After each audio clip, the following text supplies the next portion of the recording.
guys. Thursday morning, I just did 10 lots of 1 minute running around here. I'm not fit at all, but I'm trying my best. But you're gonna quickly realize that if you watch these videos, I've only got like 5 shirts or something, so there's gonna be some outfit repeats at some point. Now your running season is probably done for the year. 2024, finished, done and dusted, and you're probably thinking, hey, I'm just gonna take off 3 months and just out for a bit, hey? But I think there's actually so many things that you can do right now in, what is it, October, there's so many things that you can do from October 24th onwards until the end of the year to make 2025 a massive year of PBs and, you know, records and stuff. But most importantly, there's things that you can do that won't sabotage your 2025 also. There's actually 2 ways that you can sabotage your 2025 now. The first one is to, yeah, like I said, just do nothing and be a slob for like 3 months and do no training. Not good. And the second way, and probably the most common with the people that actually watch this channel, is just continuing to full send your training all the way through. And the problem is that by the time you get to 2025, you've completely blown your load. Like completely blown your load, which is doubly as stupid in Australia because it's like 40 degrees like every day in summer. So why would you want to do that stuff? I reckon there's probably 4 things that you can do between now and the end of the year to set yourself up for a sick 2025. And the first one is letting your fitness just go for a bit. Just let it go.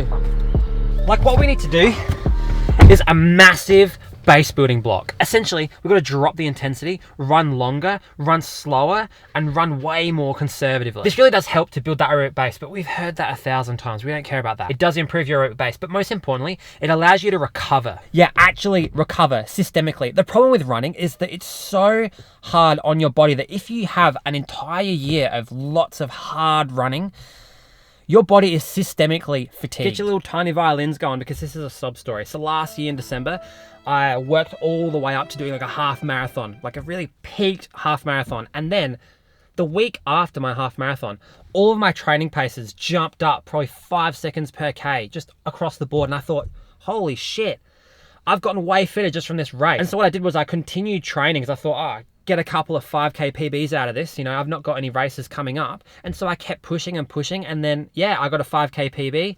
But then 2 weeks later, my ankle was fucked and I had a stress fracture. So, you know, that is the lesson of this story. All the tissues in your body take a lot of time to fully recover and repair and come back stronger. And sometimes having a big base building block helps you to repair all those tissues and tendons, you know, and connective tissues that usually get an absolute beating. Plus, when we're talking about systemically, hormones and blood levels during like a really hard training block can really take a hit. You know, we're talking about like testosterone, growth hormone, plus the overall like cortisol levels of you just pushing yourself every day. That will take a big strain on your body. And sometimes it's good to have a 3-month block of just taking it easy and not stressing your body out so much. Super important. So we're gonna take it easy for the rest of the year, but we can still push some things hard, like getting really fucking strong.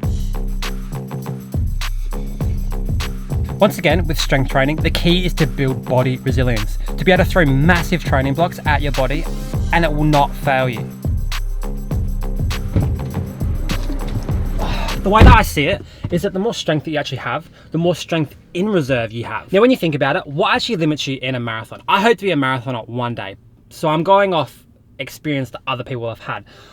But it's actually your legs that completely give out at the end of the race, you know, cramping, you know, jelly legs, things like that. And that is a muscular issue, not a cardiovascular issue. So yeah, you still have to actually train the muscles if you want to do a muscular activity, which is what running is. It's not just your lungs pushing you along the road, it's your legs pushing you. So you can use some weights for some general strength training if you want, or you can use a bag of, you know, cans of beans or something if you have that lying around, or a big rice bag if you don't actually have weights. And if you don't even have a big bag of rice, then you can just do some bodyweight stuff like I did in the video on like Tuesday or whatever. You can go have a look at it.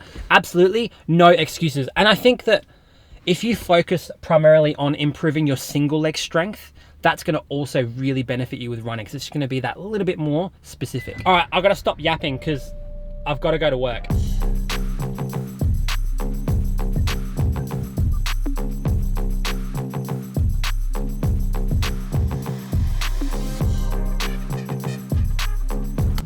Okay, busy day at work, but I I have my appointment with the sports specialist doctor, so hopefully he gives me some good news. But this highlights number 3, which is sorting out all of these little niggles before they become an issue when you're trying to get ready for a race. The worst thing that you can do is spend a big chunk of time where, you know, you're just building your base and you just don't address the niggles that have been slowing you down to begin with. You know, physio, osteo, you know, podiatry if you need, sports doctors, anything like that that's going to help you to be super fit when you're ready to actually smash a big training block. That's going to be absolutely perfect. Hopefully this doctor has some good news for me, because I'm pretty sick of like jogging around like a beginner. It has been feeling heaps better this week, and I've actually ran a little bit more than probably I should have, but you know, I'm so impulsive that I can't help myself. See you guys after. By the way, yes, I did have a shower before coming to work after I did my run, before you even say anything, all right? Cool, thanks.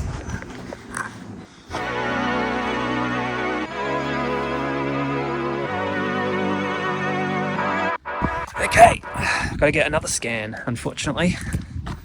But he reckoned it was more likely to be a rec fem tear. So that's much better than what I've had in the past, like a stress fracture. Go on. Basically what he said was, if it's pain-free and you're not spiking your volume up too high, then you're probably okay. And so everything this week has so far been pain-free. So I think I'm in the clear. He just wants to make sure that the scan comes back as actually a bit of a muscle tear. So yeah, sick. Oh guys, what a day. I got some pretty interesting things to show you really quick. Hello. Now the last couple of days we've actually had a lizard move in under our deck. I wonder if it's poking its head out.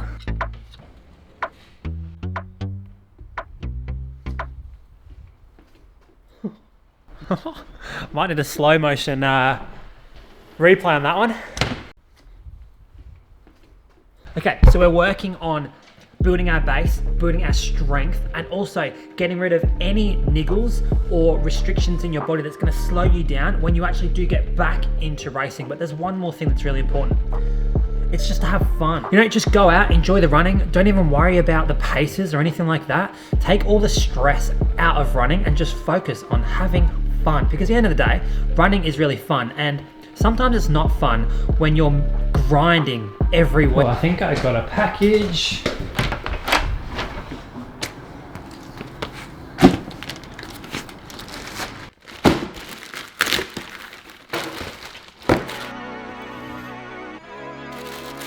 Holy, good.